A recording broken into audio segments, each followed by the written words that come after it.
మిత్రులకు electronic media వారికి నా హృదయపూర్వక నమస్కారం. కొత్తగా ఎన్నికైన ప్యానెల్ 26 మంది చక్కగా మూవీ ఆర్టిస్ట్ని ముందుకు నడిపించాలని, ఈ కమిటీకి మంచి పేరు రావాలని మనస్ఫూర్తిగా కోరుకుంటున్నాను. అంతేకాదు, ఈ కమిటీకి ఎప్పుడు ఏ అవసరం వచ్చినా సరే శివాజీ రాజా అన్న వ్యక్తి ఈసీ మెంబర్ కాకపోయినా కూడా అందుబాటులో ఉంటాడని, ఎవరికి ఏ సహాయం కావాల్సిన చేస్తాడని మనస్ఫూర్తిగా తెలియజేసుకుంటున్నాను. ఇంకా శివాజీ రాజా ప్యానెల్లో 15 మంది ఎన్నికవడం జరిగింది. అది చాలా సంతోషించదగ్గ విషయం. అలాగే లేడీస్లో హేమ ఇండిపెండెంట్గా గెలవడం జరిగింది. జీవితా రాజశేఖర్ గారి ప్యానెల్లో కనవ 9 మంది గెలవడం జరిగింది. ఈ 26 మంది ఒకే తాటి మీద, ఒకే మాట మీద పేద ప్రజలకు అందుబాటులో ఉంటారని, ఎల్లవేళలా కృషి చేస్తారని నమ్ముతూ అందరికీ ఆల్ ద బెస్ట్ చెప్తూ, విజయవంతంగా మీరు అనుకున్న పనులు పూర్తి చేయాలని, దానికి ఇండస్ట్రీ నుంచి అందరి సహకారం అందుతుందని కూడా నేను మనస్ఫూర్తిగా నమ్ముతున్నాను. ముఖ్యంగా ఈ ప్రెస్ మీట్ పెట్టడానికి కారణం ఏంటంటే, న్యాచురల్గా నాకు నిజంగానే ఇష్టం లేదు ప్రెస్ మీట్ పెట్టడం, కానీ పెట్టవలసిన పరిస్థితి వచ్చేసింది. అందరూ అడుగుతుంటే నేను ప్రతి ఒక్కరికి సమాధానాలు చెప్పలేకపోతున్నాను.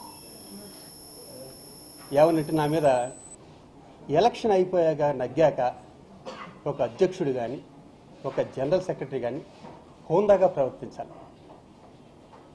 అది వాళ్ళ మనస్తత్వాలను బట్టి ఉంటుంది. హోందాగా ప్రవర్తించడమా, లేకపోతే చిల్లరగా ప్రవర్తించడం అన్నది. హోందాగా ప్రవర్తిస్తే ఆ రెస్పెక్టే వేరేగా ఉంటుంది సభ్యుల మధ్యలో. ఎందుకంటే మనల్ని ఎంతో నమ్మి మనల్ని ఎన్నుకున్నారు కాబట్టి ఆ హోందాతనం ఎప్పుడు మనం కాపాడుకుంటూ ఉంటేనే మంచిదని నమ్ముతున్నా. మూవీ ఆర్టిస్ట్ అసోసియేషన్ దయచేసి రోడ్డు మీదకి తీసుకురాకండి. నాతో సహా రోడ్డు మీదకి తీసుకురాకండి. ఎందుకంటే ఇంతకుముందు ఎప్పుడు మూవీ ఆర్టిస్ట్ అసోసియేషన్లో రాజకీయాలు వచ్చి పడలే. లాస్ట్ 4 years నుంచే మూవీ ఆర్టిస్ట్ అసోసియేషన్లో రాజకీయాలు స్టార్ట్ అయింది. అది మనసు కొంచెం బాధ అనిపిస్తుంది కష్టపడే వ్యక్తికి. ఈ మాట ఎందుకంటున్నానంటే,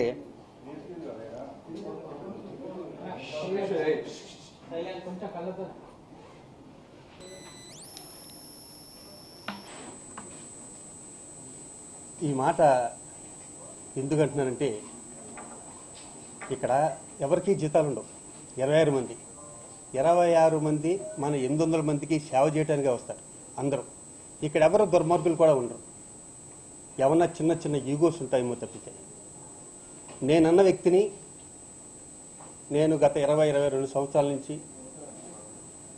మూవీ ఆర్టిస్ట్ నేను చెయ్యని పదవి అంటూ లేదు. ఈసీ మెంబర్ దగ్గర నుంచి ప్రెసిడెంట్గా చేశాను. ప్రతిదీ గౌరవప్రదంగా చేశాను. ఏ రోజు మూవీ ఆర్టిస్ట్ అసోసియేషన్లో ఎప్పుడు గర్వంగా చెప్పుకుంటా, ఒక టీ తాగలేదు 22 ఏళ్ళ నుంచి. అంత గొప్పగా పనిచేసిన వ్యక్తి నేను. సడన్గా వస్తారు, ఈ ఫైల్లో అంతా ఉందంటారు. ఆ ఫైల్లో ఏముండదని తెలుసు. మీకు ధైర్యం ఉంటే మీరు తీసుకొచ్చిన ఫైల్ ప్రెస్ ముందు ఎందుకు పెట్టరు? ఎందుకు ఇంకా మోసం చేస్తారు? మీకు ఏదైనా ఫైల్లో ఉంటే ఆ విషయం ప్రెస్ ముందు బయట పెట్టచ్చు. ఇదిగో ఇది చేశారని బయట పెట్టచ్చు కదా. అది తప్పు అయితే నేను శిక్ష అనుభవిస్తా. ఆ ఫైల్లో ఏ లేకపోతే మీరు శిక్ష అనుభవించాలి. ఇది కోపం తంటలే. ప్రతిసారి ఒక ఫైల్ వస్తుంది, టక్ ఇదిగో చూసారా ఈ ఫైల్ అంటారు. ఓపెన్ చేస్తే నేను మంగళవారం ఫోన్ చేశాను 11 గంటలకి, 1 గంటలకు మళ్ళీ నాకు రిప్లై వచ్చింది, 3 గంటలకు మెసేజ్ పెట్టాను, 6 గంటలకు పెట్టాడు, మళ్ళీ మెసేజ్ రిప్లై వచ్చింది. ఈ 4 గంటలు ఇదా మన ప్రజలకు చెప్పుకోవాల్సింది. నువ్వు ఎంతమందికి సేవ చేసావు, పేద ప్రజలకి ఎంతమందిని కాపాడావు, ఎన్నిసార్లు హాస్పిటల్కి వెళ్ళావు, ఎంతమంది చావులకి అటెండ్ అయ్యావు, అవి కదా మనం చెప్పుకోవాలి. కష్టాల్లో ఉన్న వ్యక్తులు కదా మనం ఆదుకోవాలి. అలాంటి ఒక కమిటీ రావాలి బాగాని అని సభ్యులందరూ కోరుకున్నారు. ఈ కమిటీ అంతా అలా నేను ఏదైతే చెప్పానో ఈ కష్టాలు ఉన్న వాళ్ళని ఆదుకుంటుంది అనుకుంటున్నాను. బాబు శివాజీ రాజా, నువ్వు రెస్ట్ తీసుకోన్నారు. నేను శిరసా వహిస్తూ నేను రెస్ట్ తీసుకుంటాను. మధ్యలో చిన్న కాంట్రవర్సీ వచ్చింది. అదేంటంటే, నేను ఇంకా 10వ పట్టుకు ఎలాడుతున్నాడు నెక్స్ట్ మంత్ వరకు అని. నాకేం అవసరం వచ్చిందండి? ఇదిగో ఇక్కడ ఒక బైలా ఉంటుంది. ఈ బైలా నేను రాయలేదుగా. ఇక్కడ ఉంటుంది చూడండి, ఈ బైలా ఉంటుంది చూడండి. అంటే వాళ్ళకి బైలా చదివే ఓపిక కూడా లేదు. కొన్ని మా జీవితకి అయితే కొన్ని ఫస్ట్ టైం వచ్చింది. ఆవిడ జనరల్ సెక్రటరీ కింద, ఆవిడకి అనుభవం లేకపోవచ్చు. మరి సెక్రటరీకి మీకు అనుభవం ఉందిగా, బయలులో ఉన్న విషయం చెప్పాలిగా, ఇక్కడ ఉందిగా, ఇదిగో మార్చిలో ఎలక్షన్ చేయండి, ఏప్రిల్ ఫస్ట్ వీక్లో మీరు తీసుకోవడానికి క్లియర్గా ఉంది. ఇది మూవీ ఆర్టిస్ట్ స్టేషన్ బయలా, ఇది నేను రాయలేదు ఈ బయలా. మరి దీన్ని మనం ఫాలో అవ్వాలిగా.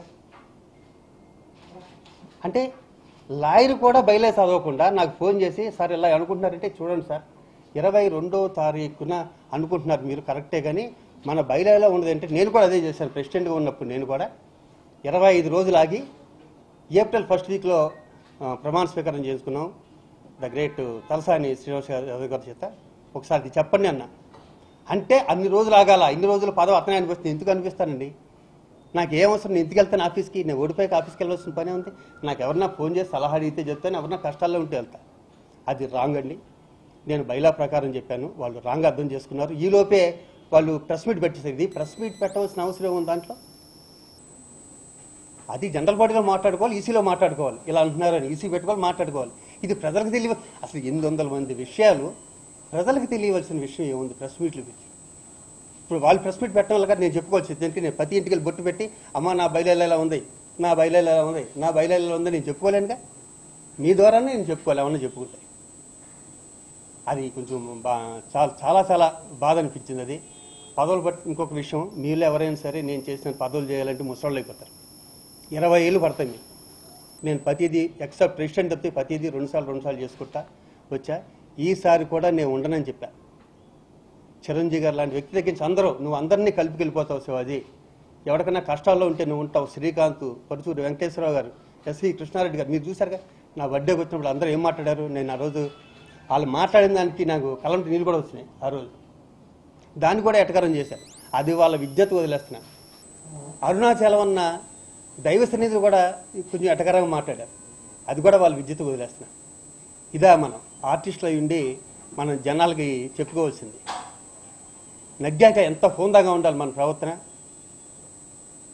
డెఫినెట్గా వాళ్ళు ఎప్పుడు ఏ అవసరం వచ్చినా సరే నేను వాళ్ళకి అందుబాటులో ఉంటాను. నా కమిటీ అంతా, ఇప్పుడు నా కమిటీ నా పేరు మీద నగ్గుండొచ్చేమో, కానీ ఒకటే కమిటీ, దాంట్లో పొరాపచ్చులు ఏమీ లేవు. ఇంకా ఒక్కొక్క విషయానికి వస్తే, మొన్న ఎలక్షన్లో కూడా అమెరికాలో ఏదో అన్యాయం జరిగిపోయింది అంటున్నారు. అరే చిరంజీవి గారు లాంటి వ్యక్తి అధ్యక్షతన దగ్గుబాటి సురేష్ బాబు గారు, కేఎల్ నారాయణ గారు, భరద్వాజ గారు, ఇండస్ట్రీలో ఉన్న పెద్దవాళ్ళందరూ ఏం అన్యాయం జరిగిందని కమిటీ వేసి ఆడిటర్స్ని వేసి ఒక నెలలు కుస్తీ పడితే పైసా జరగలేదు. పైగా వేరే ఇంకా 34 లక్షలు అడ్వాన్స్ తీసుకొచ్చి శివాజీ రాజా, శ్రీకాంత్ దాంట్లో వేశారని చెప్పాక కూడా ఈ మాట అంటాం చిరంజీవి గారిని అవమానించినట్టు కాదు ఈ మాట అంటాం. మీరు కూడా ఏమాత్రం వీలున్నా ఈ విషయం చిరంజీవి గారిని అడగండి. సార్ మీ అధ్యక్షతన శివాజీ రాజా, శ్రీకాంత్ అమెరికా వెళ్ళినప్పుడు ఏమన్నా జరిగిందా అని. ఇప్పుడు గర్వంగా చెప్పుకుంటా, చిరంజీవి గారి ఎల్ఏ నుంచి డాలస్ వరకు ఆయన సొంతంగా చార్టెడ్ ఫ్లైట్లో వచ్చాడు డబ్బు కట్టుకుని. ఆయన సొంతంగా వచ్చాడు చార్టెడ్ ఫ్లైట్ డబ్బు కట్టు. మేము చెప్పాము ఆ విషయం. ఇంకా అదిగో ఇది ఈ వంక అయిపోయింది. ఇంకో వంక ఏం పెడతారంటే, ఇదిగో చూసారా అందరినీ బిజినెస్ క్లాస్లో తీసుకెళ్లారు అంటారు. ఫర్ ఎగ్జాంపుల్ సింపుల్గా చెప్తాను వినండి. మమ్మల్ని నాజర్ గారు, విశాలు మలేషియా వాళ్ళ ప్రోగ్రాం తీసుకెళ్ళారు, తమిళ్ ప్రోగ్రాం తీసుకెళ్ళారు. నేను, నరేష్, పరుసూరు వెంకటేశ్వర గారు బిజినెస్ క్లాస్లోనే వెళ్ళాం. మరి నరేష్కి ఒక అసోసియేషన్ మీద అంత ప్రేమ, డబ్బు ఖర్చు పెట్టకూడదంటే అది మామూలు క్లాస్లో రావచ్చు. ఇది కాకుండా మలేషియాలో పరుసూరు వెంకటేశ్వర గారు, నేను ఒక మామూలు రూములో, ఒక మామూలు డబుల్ బెడ్రూమ్లో ఉన్నాం, డబుల్ కాట్ బెడ్రూమ్లో ఉన్నాం. ఇతను సూట్ రూమ్లో ఉన్నాడు. మరి ఇతనికి డబ్బు ఖర్చు పెట్టకూడదు అసోసియేషన్ ఉన్నప్పుడు నరేష్ మామూలుగా ఉండొచ్చుగా. అది కాకుండా ఇతను తాగేసి ఫ్లైట్ మిస్ అయితే మళ్ళీ వాళ్ళు టికెట్ తీసి మళ్ళీ ఇంకో నెక్స్ట్ ఫ్లైట్కి పంపించారు మన్నాడు ఎయిర్పోర్ట్ నుంచి. ఇది తప్పు కాదు, అది డబ్బు ఖర్చు పెట్టడం కాదు. మరి ఈ మధ్యన నువ్వు లండన్ వెళ్తున్నావా షూటింగ్కి, అమెరికా వెళ్ళావా షూటింగ్కి, నువ్వు మామూలు క్లాస్లో వెళ్ళావా, బిజినెస్ క్లాస్లో వెళ్ళావా? అరే ప్రొడ్యూసర్ నష్టపోతున్నాడే, మన మామూలు క్లాస్లో వెళ్ళాలని మంచిదని మీకు ఉండాలి కదా సార్. నేను జయసుధ గారికి సన్మానం అనుకున్నా ఎక్కడ లండన్లో, ఆవిడతో మాట్లాడి ఆవిడ నోటంలో వచ్చిన ఫస్ట్ మాట, శివాజీ నన్ను కొంచెం బిజినెస్ అమ్మా అలా అంటారంటే, మా మీరు స్టార్ అమ్మా, మిమ్మల్ని ఎలా తీసుకెళ్తారు? ఒకవేళ బిజినెస్ క్లాస్కి ఆర్డినరీ క్లాస్కి తీసుకెళ్తే హీరోస్ వస్తారని, నువ్వు రేపొద్దున పెద్ద స్టార్తో ప్రోగ్రామ్ చేస్తూ ఉంటున్నారు కదా, మామూలు క్లాస్కి తీసుకెళ్ళి ఎవరు వస్తారో చూద్దాం. ఎవరో న్యాచురల్గా కాదు. అవి చిన్న చిన్న విషయాలు భూతద్దలు చూపి దీంట్లో అంతా ఉంది బిజినెస్ క్లాస్ అంటే ఏం చెప్తాను చెప్పండి. దీంట్లో అంతా ఉన్నది ఏముండదు, దాంట్లో మ్యాటర్ ఏముండదు లాస్ట్కి. అది ఒక వ్యక్తిని బాధ పెట్టడం అవుతుంది. ఆ బాధ పెట్టి మీకు ఏమైనా లాభం ఉంటుందా? పోనీ మీరు మనశాంతిగా పని చేసుకోగలుగుతారా? మన చుట్టూరు నెగిటివ్ ఎనర్జీ వచ్చేది కంప్లీట్ అంతా. ఇది తప్పు కదా నరేష్ గారి నుంచి ఇలాంటివి చేయొద్దు ప్లీజ్. దయచేసి పాజిటివ్గా ఉండండి, అంతా పాజిటివ్ జరుగుతుంది. మంచి పేరు తెచ్చుకుని ఎంత కసిగా ఉంటారంటే, ఎస్ 2,90,00,000 ఉందని శివాజీ 5.5 కోట్లు చేశాడు, నేను 10 కోట్లు చేయాలి అన్నంత కసి ఉండాలి. మీలా నాకు 600 కోట్లు మీరు ఎప్పుడు చెప్తారే, అదిగో కదా మన రింగ్ రోడ్లో కూర్చుని అక్కడ కనిపించే అపార్ట్మెంట్స్ అన్నీ నా 600 కోట్లు చేస్తాయని. నాకు నిజంగా అంత 600 కోట్లు ఉంటే నేను 6 కోట్ల మూవీ ఆర్టిస్ట్ స్టేషన్కి ఇచ్చి ఫిలింనగర్లోనే ఒక ఇల్లు కొని నా పేరే పెట్టుకునేవాడిని, నరేష్ మా అని. దానికన్నా తృప్తి ఉంటుందా? ఇప్పుడు చూడండి, చిరంజీవి గారి పేర్లు, డి రామానాయుడు గారి పేర్లు ఎన్ని ఉంటాయా? ఏం పట్టుకెళ్తాం డబ్బులు? ఒక్క పైసా ఈ 2 ఏళ్లలో నరేష్ అన్న వ్యక్తి జనరల్ సెక్రటరీగా ఉండి ఒక్క నయా పైసా అన్నా సరే మూవీ ఆర్టిస్ట్ అని తీసుకొని చెప్పండి. మాట్లాడితే మా మదర్ 15,000 ఇస్తారండి. మహా తల్లికి ప్రతి ప్రెస్ మీట్లోనూ కాళ్ళకి దండ పెట్టి చాలా గొప్ప ఆవిడని చెప్తూనే ఉంటా. 15,000తో మూవీ ఆర్టిస్ట్ స్టేషన్ నడుస్తుందా?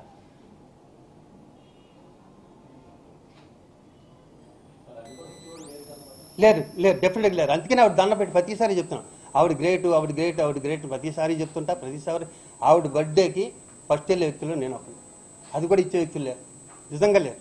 ఆవిడ గ్రేట్. సార్ ప్లీజ్ మంచిగా లేవు సార్.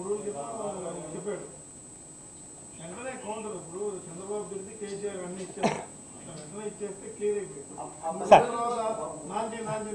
అవును సార్, నేను వెంటనే ఇద్దాం అనుకున్నా కానీ మనం 24 hours మనం అందరం కలుసుకునే వాళ్ళం. మాకు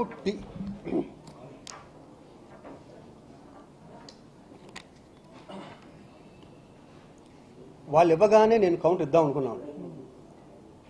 ఇంకా రోడ్డు మీద అవుతున్నామా మూవీ ఆర్టిస్ట్ స్టేషన్ని అని చిన్న అదే వచ్చేసింది, అయిపోయింది. అయిపోయాక మాకు టీఎఫ్ఐ కమిటీ అని ఒకటి ఉందండి, భరద్వాజ గారు వీళ్ళందరూ పెద్దలందరూ పెట్టి దాంట్లో ఏమైనా రూల్ పెట్టారంటే, ఎవరో ప్రెస్ మీట్లకి వెళ్ళొద్దు మా పర్మిషన్ లేకుండా అన్నారు. అంటే వాళ్ళు ఏమన్నా క్లాస్ తీసుకుంటారేమో, వాళ్ళని హెచ్చరిస్తారేమో, మీరు ఎందుకు వెళ్ళారే మాకు పర్మిషన్ లేకుండా ప్రెస్ మీట్కి అంటారేమో అనుకుంటే, ఈ 3 రోజుల నుంచి టీఎఫ్ఐ అనేది ఏం స్పందించలేదు. కాబట్టి నేను పెట్టడం జరిగింది, అందుకే లేట్ అయింది.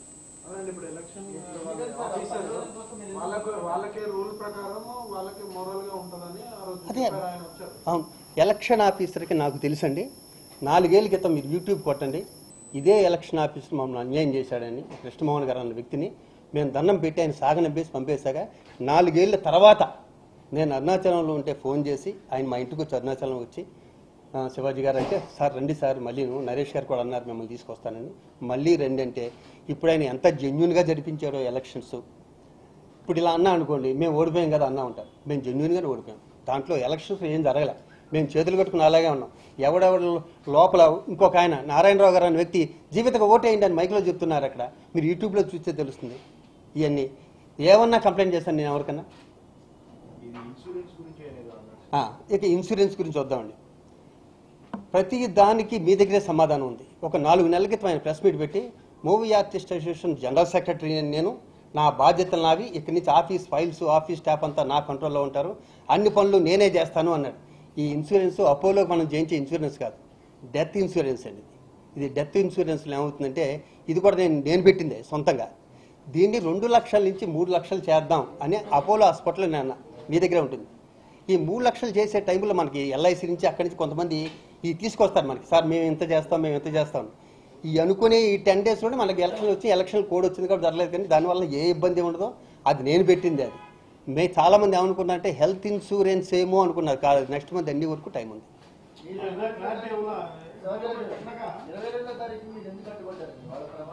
అదే కదా చూపించింది మీకు, బయట చూపించింది అదే సార్. అసలు నేను 1 రోజులు వెళ్ళను కదా ఆఫీస్ కంటే, నేను హోందాగా తప్పి మీకు బయలాలో చూపించింది అంటే చెప్పా ఏమని లాయర్కి, సార్ 22వ తారీఖు బయలాలో ఉంది దాన్ని. సార్ కొంతమంది మాట్లాడే టాలెంట్ ఉంటుంది, మాకు ఆ టాలెంట్ లేదు, పనిచేసే టాలెంట్ తప్పితే. ఇప్పుడు నేను హోందాకు ఇప్పుడు తప్పకుండా ఏం చేసి ఏమైనా అడ్డుపడుతున్నాను, నేను ఆఫీస్కి వెళ్తాను, నాకు ఆఫీసులో పని ఉంటుంది చెప్పండి. రేపు పొద్దున్న ఇవన్నీ ఫైల్ లెక్కలన్నీ తీసుకెళ్ళి అప్పచెప్పాలి, ఒక రోజు తీసుకెళ్ళి 1వ తారీఖుని వాళ్ళు చేసుకోవచ్చండి. వాళ్ళు మాకే అభ్యంతరం ఉంటుంది అంటే వాళ్ళు ఇంకా వాళ్ళ అబద్ధాలు ఆడితే నేనేం చెప్తాను. ఇప్పుడు ఇవన్నీ అబద్ధాలు కాదు, అమెరికాలో ఇలా జరిగిందని అది అబద్ధం కదా, ఇది అబద్ధం కదా సార్. 0.1% నాకు పట్టాకి ఎలా ఉంటుంది అడ్డు అంటున్నా, బయలు ఎలా ఉన్న దాని ప్రకారం ఏప్రిల్ 1 ఛార్జ్ తీసుకోవాలని దీంట్లో ఉంది, అది మీకు చూపించా క్లియర్గా. నేను అడ్డు ఎలా పెడతా? అడ్డుపడితే నాకు వచ్చేది బ్యాడ్ నేమ్ తప్పితే చెప్పండి. ఈ 3 రోజులు మీరు DSI ఏదైనా చర్యలు తీసుకుంటుందేమో ఆగారా? ఈ ప్రెస్ మీట్ మీద ఏమైనా చర్యలు తీసుకుంటారేమో అని ఆగా. ఈ 3 రోజులు తీసుకోలేదు కాబట్టి నేను ప్రెస్ ముందు నేను చెప్పుకోవాలిగా, నన్ను అందరూ అడుగుతుంటారుగా. ఫోన్లో లాయర్ నాకు ఫోన్ చేశాడండి. లాయర్ ఫోన్ చేసి సార్ ప్రమాణ స్వీకారం పెట్టుకున్నా అంటే సార్ బైలా చూసారా, మేము 25 రోజులు ఆగామండి అన్న. లేదు ఆయన పంతులు గారిని మంచి రోజు అని చెప్పారంట, తలసాని గారిని కూడా కనుక్కున్నారంట. అంటే చూడండి సార్, ఇంతకుముందు వస్తే కోర్టుకి వెళ్తే మా ఎలక్షన్ ఆగిపోయి డబ్బాలు నెలలు పెట్టేసుకున్నాం లోపల, వాళ్ళు ఎవరిని కోర్టుకి వెళ్తారేమో అన్న. ఇది జరిగింది. నరేష్ గారే కాకుండా మీరు చెల్లి బావానే జీవిత రాజశేఖర్ కూడా ఇట్లా అన్నాడు అని చెప్పేసి నేను ప్రెస్ మీట్ సార్ ఇప్పుడు జీవిత రాష్ట్రాల గురించి నేను మాట్లాడుతాను. చాలా గౌరవం ఇచ్చాను వాళ్ళకి. ఏకే పాల్ దగ్గర నుంచి లక్ష్మీపార్తి వరకు అన్ని పార్టీలు మారారు, మూవీ ఆర్టిస్టేషన్ గురించి పడ్డారు. ఓకేనా, ఇక్కడన్నా 2 ఏళ్ళు శుభ్రంగా చేయమని చెప్తా. ఇది నేనేం చేస్తాను దీని గురించి, ఆవిడ గురించి ఏం మాట్లాడతాను చెప్పండి. అనుభవం తక్కువ ఆవిడ నేను మాట్లాడుతుంది. ఇప్పుడు మేము చెక్కుల మీద సంతకం, పక్కన సెక్రటరీ ఉన్నాడు, సెక్రటరీ కూడా చెప్తుందమ్మా నేనే జనరల్ సెక్రటరీ అని. ఆయన జనరల్ సెక్రటరీగా ఆఫీస్ పనులని ఆయనే చూసుకోవాలిగా. రెసిడెంట్ కన్నా జనరల్ సెక్రటరీ పోస్ట్ చాలా గొప్పది. ఇప్పుడు ఇందాక మీరు అన్నారే ఇన్సూరెన్స్ ఏం చేసినది, జనరల్ సెక్రటరీ ఇన్సూరెన్స్ పని. ఇంకా అన్ని పనులు నేనే చేస్తాను కాబట్టి అది నేనే సమాధానం మీతో చెప్పుకోవాలి తప్పితే. ఇప్పుడు జనరల్ సెక్రటరీ గారు ఆయనే అండి, ఆయనే పక్కన ఉండగా ఇప్పుడు నేను ఎలాగే చెప్పాలి అంటుంది ఆవిడ. ఆవిడకేమో పాపం తెలియట్లేదు జీవితకి. ఏదైనా వ్యక్తిగతంగా ఆరోపణలు చేయడానికి నాకు జీవిత గారు ఒకసారి ఫోన్ చేసి శ్రీరెడ్డి గారి విషయంలో కానీ డ్రగ్స్ విషయంలో కానీ నువ్వు సరిగ్గా స్పందించలేదు అన్నారు. తల్లి యూట్యూబ్లు చూడమ్మా, డ్రగ్స్ విషయంలో నేను స్పందించినట్టు నాకు తెలిసి నేను ఉన్న ప్లేస్లో ఏ ప్రెసిడెంట్ స్పందించడు. ఇదే కేబీఆర్ దగ్గర మన ఇండియా వైస్ ప్రెసిడెంట్ వెంకయ్యనాయుడు గారిని తీసుకొచ్చి ఆ రోజు ఎంతో పెద్ద ఎత్తున చేశాం ఆ రోజు. రెండోది ఏంటంటే వాళ్ళు బ్రదరే డ్రగ్స్ అమ్ముతుంటే ఇక్కడ పట్టుకున్నారని నేను పేపర్లో చూశాను, టీవీలో చూశారు. వాళ్ళు బ్రదర్ అమ్ముతుంటే మరి అమ్మేడలు నేనైతే చూడలే, నేను పేపర్లో చూసి న్యూస్ చెప్తాను. ఒక వ్యక్తి లేని వ్యక్తి గురించి నేను అసలు మాట్లాడకూడదు, పాపం కూడా. పలానా జీవిత గారి బ్రదర్ ఇలా డ్రగ్స్ అమ్ముతుంటే చెక్ పోస్ట్లో దొరికాడని పట్టుకున్నట్టు పేపర్లో వచ్చింది, టీవీలో వచ్చింది. దానికి నేనేం స్పందిస్తా? పోలీసుల దగ్గర నేను తీసుకురాగల హక్కు నాకు ఉంటుందా? దాన్ని నాదే. శ్రీరెడ్డి గారి విషయం ఇవ్వద్దని కామ్గా ఉండడానికి ఇవ్వద్దని జనరల్ సెక్రటరీ గారు చెప్పారు. మెంబర్షిప్ ఇవ్వద్దు అనుకున్నాం. ఇంకో చోట నుంచి పెద్ద నుంచి ఎమ్మాని వచ్చింది. నా ప్లేస్లో మీరుంటే మీరు ఏం చేస్తారు చెప్పండి. పోనీ ఒక అవతల నుంచి అడిగింది ఒక అమ్మాయి, ఇమ్మని ఒకరు చెప్తారు, ఇస్తే రాజీనామా చేస్తామని ఒకరు చెప్తారు, ఇవ్వకపోతే ఊరుకోమని ఇంకొకరు చెప్తారు. ఆ కన్ఫ్యూజ్ అప్పుడున్న సిచ్యువేషన్లో, అప్పుడు ఆ అమ్మాయి చేసిన ప్రభుత్వంలో, అప్పుడు నేనున్న మెంటల్ బ్యాలెన్స్లో అప్పుడు ఏం చేయాలో అందరూ కన్ఫ్యూజ్లో ఉన్నాం. ఆ జరిగిన పొరపాటు నాకు జీవిత గారు చెప్పడం అంటే ఆ రెండు నన్ను మనక్షోభానికి గురి చేసినాయి కాబట్టి నేను ప్రెసిడెంట్గా నుంచుందాం అనుకుంటున్నాను అన్నారు. మరి ఈ వ్యక్తికి స్త్రీల మీద అంత గౌరవం ఉండి జనరల్ సెక్రటరీ ఆమెనే ప్రెసిడెంట్గా చేయొచ్చుగా. ఇప్పుడు నరేష్ గారు జీవిత గారినే చేయొచ్చుగా ప్రెసిడెంట్, మేమందరం తప్పుకునే వాళ్ళం డెఫినెట్గా. అదే అంత ప్రేమ, అంత ప్రేమ ఉంటే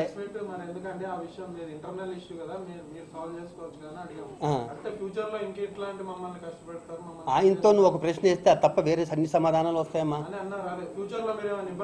నేను ఎందుకు ఇబ్బంది పెడతానంటున్నా? ఫ్యూచర్లో అసలు నేను ఇబ్బంది పెట్టగలిగినా? వాళ్ళకున్న బ్యాక్గ్రౌండ్ నాకుందా? వాళ్ళ దగ్గర ఉన్న డబ్బు నా దగ్గర ఉందా? ఎప్పుడు 10 మంది బౌన్సర్లు వేసుకొచ్చి హ్యాపీగా ఉంటే వాళ్ళు నేనేం పెట్టగలను ఇబ్బంది? నేను ఒక్కనే వచ్చాను ఎక్కడికి?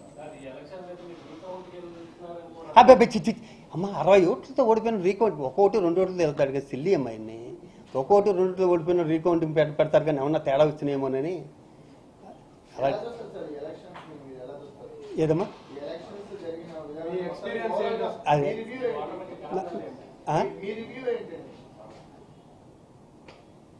నువ్వు చేసిన సేవలు చాలు నాన్న, కష్టపడ్డావు, మిగతా వాళ్ళు కూడా కష్టపడిద్దామని అనుకున్నారు అనుకుంటా.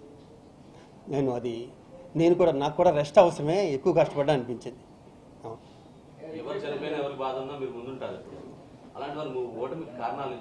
అంటే చనిపోయినాడు వచ్చి ఓటేడు కదమ్మా. అదే ఎక్కువ సేవ చేస్తేనేమో ఎక్కువ సరే.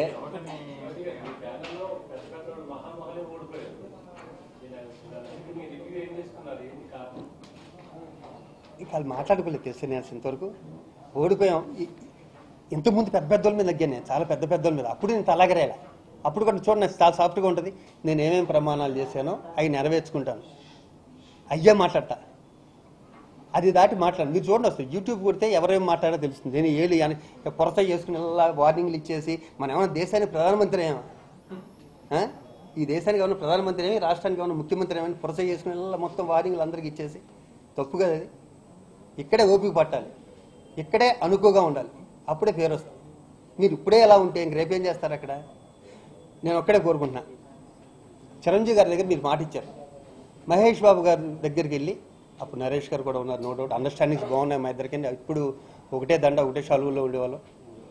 ఉన్నప్పుడు మహేష్ బాబు గారి దగ్గరికి వెళ్ళినప్పుడు ఆయన చేస్తున్నారు. మహేష్ బాబు గారికి చాలా థ్యాంక్స్. అలాగే నమ్రత్ గారి పాపం. తర్వాత అది ఎందుకు చెడిపోయిందో అన్నది ఇండస్ట్రీ మొత్తం తెలుసు. నేను అనేది ఏంటంటే రావాల్సిన 2 కోట్లు ఎంతో రాలే. తర్వాత చిరంజీవి గారి దగ్గర చెప్పారు, మహేష్ బాబు గారి ప్రోగ్రామ్ నేను చేస్తాను అని.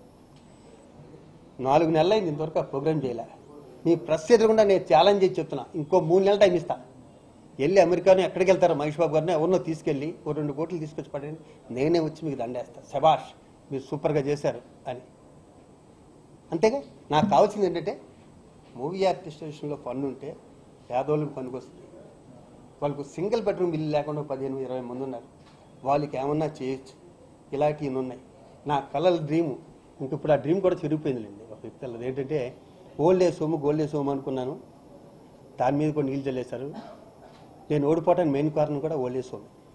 ఎందుకంటే ఎవడో లేని వ్యక్తి బేవారం నుంచి సంచేసుకుని ఇక్కడికి వచ్చేసి వీడొక్కడే ఓల్డ్ ఏజ్ హోమ్ కట్టేసి ఇక్కడ బిల్డింగ్ కట్టేస్తే మిగతా వాళ్ళందరూ చేతులు గాలి దొడుకున్నామా, పేరంతా వీడిగా వచ్చేస్తుంది మొత్తం అంతాను.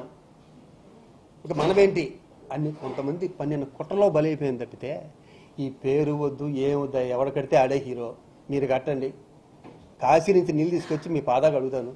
ఇంచక్క మంచి పనే కదా, 10 మందికి పనికొచ్చే పనే కాదు. అంతేగా, 10 మందికి పనికొచ్చే పని లేదు. ఎవరు కట్టే అవింది, ఎవరి పేరు వస్తే అవింది. అది శివాజీ రాజా చేసిన ఒకటి, ఇంకో పెద్ద హీరో చేసిన ఒకటి, ఇంకో పెద్ద హీరో చేసిన ఒకటి మాత్రం నేను చిరంజీవి గారికి కృతజ్ఞతలు చెప్పుకోవాలి ఈ క్షణంలో. ఎందుకంటే నా గురించి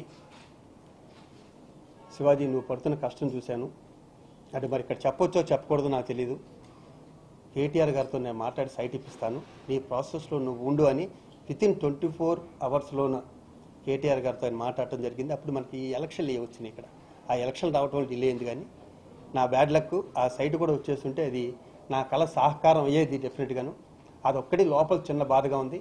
చిరంజీవి గారి రుణం మాత్రం నేను జీవితంలో మర్చిపోలేను. ఆయన నాకు చేసిన హెల్ప్ కానీ, ఆయన అంత బిజీలో ఉండి ఆయన అమెరికా వచ్చి ప్రోగ్రామ్ చేయడం కానీ, అలాగే విజయనగరం గారు నేను ప్రెసిడెంట్గా ఉన్నప్పుడే కాదు, మురళీమోహన్ గారు ప్రెసిడెంట్గా ఉన్నప్పుడు కూడా నెల 15,000 పంపించే ఆవిడ దాతృత్వానికి నా పాదాభి వందనాలు. విజయనగరం గారు ఎప్పుడు చెప్తాను, అది ఇప్పుడు చెప్తాను. ఇంకా అలాగే అందరం కలిసి ప్రెస్ మీట్లు పెట్టద్దు, పని చేద్దాం. ఈ ప్రెస్ మీట్లు పెట్టడం వల్ల జనాల దగ్గర చులకనైపోతాం. ఈ ప్రెస్ మీట్ నేను కూడా ఇప్పుడు ఎందుకు పెట్టవలసి వచ్చిందంటే, నన్ను ప్రతి వాళ్ళు నుంచుంటే కూర్చుంటే నాకు ఫోన్ చేసి ఏమంటే ఇంకా మీరే ఉన్నారు ఆ సీట్లో, మనకి ఎందుకు సార్ ఇన్ని పోస్టులు చేస్తారు, ఇంకా దాంట్లో నన్ను అడుగుతుంటే బాధ అనిపించి దీంట్లో పెట్టాను తప్పితే. నేను చెప్పానుగా 2 సార్లు ఈసీ మెంబరు, 2 సార్లు వైస్ ప్రెసిడెంట్, 2 సార్లు ట్రెజరర్, 2 సార్లు జనరల్ సెక్రటరీ, ఒకసారి ప్రెసిడెంట్ చేశాను. నాకు పదవి మీద ఏమైనా ఉంటుందా? ఇవన్నీ ఎందుకు చేశాను? ఏ బ్యాక్గ్రౌండ్ లేకపోయినా ఇంతకాలం వీళ్ళకి సేవ చేశాను కాబట్టి సిల్వర్ జూబ్లీ లాంటి ఇయర్లో నా మీద పోటీ లేకుండా నన్ను సోలోగా నిలబెట్టారు. ఇంతకన్నా అదృష్టం ఎవరికైనా వస్తుందా? ఆ కృతజ్ఞత 800 మంది సభ్యులకి నేను తెలుపుకుంటూ, ఆ ప్రాణం ఉన్నంత వరకు నేను కానీ, మా శ్రీకాంత్ కానీ, మా కమిటీ మొత్తం నరేష్ గారి దగ్గర నుంచి లాస్ట్ వరకు అందరం మీ సేవ చేయడానికే ఉంటాం. పదవులు ఉన్నా లేకపోయినా. ఇప్పుడు నాకు పదవి లేదు, మా పొద్దున్న మైండ్ లేని వాళ్ళు అందరూ వచ్చారు. 7 మంది వచ్చి కాఫీలు తాగి అయితే బాబు ఎలా ఉన్నారు, ఏం పట్టించుకోకండి బాబు అవి అనే జోకులు వేసుకుని వాళ్ళు జోకులు వేసుకుని వెళ్ళారు. ఇప్పుడు దాంట్లో తృప్తి ఉంటుంది తప్పితే. సార్ మీరు రెండోసారి చిరంజీవి గారు కొంతమంది కూడా కోరుకున్నారు రెండోసారి నిలబెట్టమని అన్నారు. నాగబాబు గారు ఒక 2 రోజుల ముందు ప్రెస్ మీట్ పెట్టి మరి దాన్ని ఏమంటారు? అంటే నాగబాబు నాకు 30 ఏళ్ల స్నేహితుడు, నాకు గిఫ్ట్ ఇచ్చాడు. త్వరలోనే రిటర్న్ గిఫ్ట్ కూడా ఉంటుంది నాగబాబు. చెప్తాను, అది తర్వాత మాట్లాడుతుంది. నాగబాబు తర్వాత, నాగబాబుది ఇక్కడ కాదు, నేను పెట్టనమ్మా. ఇంకా పులుసు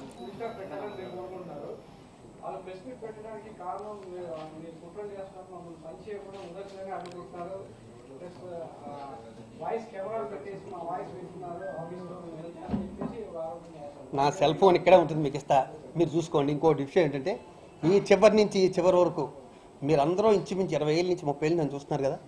నేను కుట్రలు చేసే మనిషినా, ఎవరైనా ఆపదలో ఉంటే ఆదుకునే మనిషిని మీ మనసులో తెలియదు. మీరు మనుషులాగా, మీరు అందరూ మనుషులాగా నాతోనే జర్నీ చేశారుగా. అంటే ఎవడెవడెవడెవడేంటో మీకు తెలియదు, ఆ మాత్రం తెలియదు. ఆ రోజు కలుసుకునేవాళ్ళు. మీ మనసులో శివాజీరాజా కుట్రలు చేసేవాడైతే కుట్రలు చేసేవాడే, లేదు మనిషి మంచోడైతే మంచోడే, హెల్ప్ చేసేవాడైతే హెల్ప్ చేసేవాడు. ఎందుకంటే నేను మీకు కూడా చెప్పుకోలేనుగా. లేదు నేను పెట్టను, అది నాకు తెలియదు. నేనైతే ఇగో ఇలా ఎవరన్నా ఇలా తీసుకొచ్చి ఇదేంటి అంటే మాత్రం దాంట్లో ఏముందని అడగండి. ఇంకొక విషయం ఇక్కడ నేను చెప్పాలి కాబట్టి చెప్తున్నా. అంటే ఇది అసోసియేషన్ సంబంధించిన విషయం కాబట్టి ఇది కంపల్సరీ చెప్పాలి. ప్రతి సంవత్సరం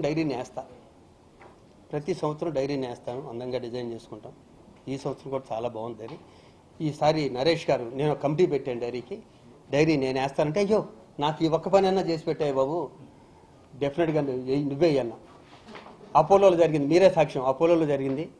అపోలోలో 14,20,000 వచ్చిందని నీ చేతి ఇలా చెప్పాడు. 14,20,000 వచ్చింది డైరీకి అని. అకౌంట్లో 7 లక్షల చిల్లరే పడింది. మరి మిగతా డబ్బులు ఏమైపోయింది అడగాలిగా. నేను రేపు పొద్దున అకౌంట్స్ అప్ చెప్పాలిగా 1వ తారీఖుని. నేను 1వ తారీఖుని అకౌంట్స్ అప్ చెప్పినప్పుడు మిగతా 7 లక్షలు ఏమైపోయింది, ఇంకా ఎవరెవరు ఇవ్వాలి, ఎందుకు తీసుకోలేదు, ఎందుకు రాలేదు, అది వాళ్ళే చెప్పాలి. వాళ్ళు చెప్పి ప్రమాణ స్వీకారం చేస్తే ఇంకా బాగుంటుంది, న్యాచురల్గా, ఇంకా జెన్యూన్గా ఉంటుంది. ఇప్పుడు నేను ట్రెజరర్ గారు వెంకటేశ్వర గారు వాళ్ళకి ఇవ్వాలి ఫైలు. మరి దాంట్లో 7 లక్షల చిల్లరే పడింది. మిగతాది ఏదంటే ఏం చెప్తారు, వస్తుంది అని చెప్తారు. అది ఎప్పుడు వస్తుంది, ఇంతకాలం ఎందుకు రాలేదు, ఇన్ని నెలలు అయిపోయింది, డైరీ 3 నెలలు ఎందుకు అయిపోయింది అంటే తప్పులు మీ దగ్గర పెట్టుకుని ఇంకొక నెల చూపిస్తారే, అది ఒప్పు అంటున్నాను నేను. అంటే 7 లక్షలు అన్నది వాళ్ళకి పీనట్స్, అది కాదు. వాళ్ళు తినేశారని చెప్పను, వాళ్ళలా నేను నీచానికి దిగజారును. మీరు డబ్బులు తినేశారు, మీరు ఎలా చేశారు, మీరు బిజినెస్ క్లాస్లోకి వెళ్ళారు, ఆ మెంటాలిటీ కాదు నాది. అసోసియేషన్లో ఎంత ఉంది, శివాజీరాజా ప్రెసిడెంట్ అయ్యాక ఎంత ఉంది, అది కావాలి. 25 ఏళ్ళ నుంచి ఎంత ఉంది, నేను ప్రెసిడెంట్ అయ్యాక ఎంత ఉంది. 25 ఏళ్ళ నుంచి మీరు ఎంతమందికి పెన్షన్లు ఇస్తున్నారు, శివాజీరాజా వచ్చాక ఎంత పెన్షన్లు ఇస్తున్నారు. ఒక వ్యక్తికి 1000 రూపాయలు ఇచ్చే స్టేజ్ నుంచి 33 మందికి 5,000 ఇవ్వడం జరిగింది పెన్షన్. అసోసియేషన్లో పైసా ముట్టుకోకుండా మీరు ఛాలెంజ్ ఎలా తీసుకోవాలి, అసోసియేషన్లో ఒక పైసా కూడా ముట్టుకోకుండా ఇక్కడ జీతాల దగ్గర నుంచి పెన్షన్ల వరకు మీరు బయటని తీసుకొచ్చేవ్వండి, నేను అదే చేశాను. మీరు అదే చేయండి, నేనే శబాష్ అంటా. మీకు జీవితాంతం మీరే ఉన్నాను నేను చెప్తా. వాళ్ళ మీద పోటీ పడ్డొద్దని నేనే చెప్తా. దాన్ని రెట్టింపు చేయండి. పేదవాళ్ళకి మీరు చేసిన 6,000 ఇవ్వండి నెల నెల. మీరు ఆదుకొని ఏమేమైతే మీరు అన్నారో, మేనిఫెస్టో ఏమేమి ఇచ్చారో అవన్నీ సక్రమంగా చేయండి. మీరే ఉండండి. ఇప్పుడు జాగ్రత్తగా చూడండి. మాకు స్ట్రెయిన్ కూడా తగ్గుతుంది కదా, మాలో మంచి వాళ్ళు వచ్చారు చేయడానికి వచ్చారు అనుకున్నప్పుడు. మాటలు ఎదరటోని బాధ పెట్టి హింసించి లోపల శాడిజం ఉంటుంది, అది చాలా తప్పు. ఏదో రోజు మనకు కూడా తగ్గుతుంది అది. దేన్ని ఎటకారంగా తీసుకోవద్దు. మీ ఎవరి మీద నాకు కోపం లేదు, దయచేసి ప్రామిస్ చేసి చెప్తున్నా. నాకు మూవీ ఆర్టిస్టేషన్ అంటే నాకు చాలా ఇష్టం. 22 ఏళ్ళు దాంతో అనుబంధం ఉంది. నేను మళ్ళీ చెప్తున్నా, నాకు యాక్సిడెంట్ అయిన దగ్గర నా దగ్గరికి ఎవరు రాకపోతే నేను అసోసియేషన్కి వెళ్ళి కూర్చుంటే అక్కడ ఆర్టిస్టులు వస్తారని అలా అనుబంధం పెంచుకుని దాంతో నాకు ఆ సెంటిమెంట్ ఉంది. ఏ పని ఉన్నా సరే నేను వచ్చి చేస్తాను. దయించి మూవీ ఆర్టిస్టేషన్ మాత్రం రోడ్డు మీద పడేయద్దు. అందరం కలిసి దాన్ని అభివృద్ధి చేద్దాం. నా దగ్గర నా పేరు మీద ఎన్నికైన 15 మంది కూడా చాలా మంచి వ్యక్తులు, మీరు కూడా చాలా మంచి వ్యక్తులు. మంచి కలవండి, పాజిటివ్గా మంచి పనులు చేసుకుంటూ ముందుకెళ్ళండి. మనం ప్రెస్ మీట్లు అయితే పెట్టి మూవీ ఆర్టిస్టేషన్ని ఇంకా లాగొద్దు, రోడ్డు మీద లాగొద్దు, దయించే లాగొద్దు ప్లీజ్. Thank you. భవిష్యత్ క్యారెక్టర్ చెప్పలేదు.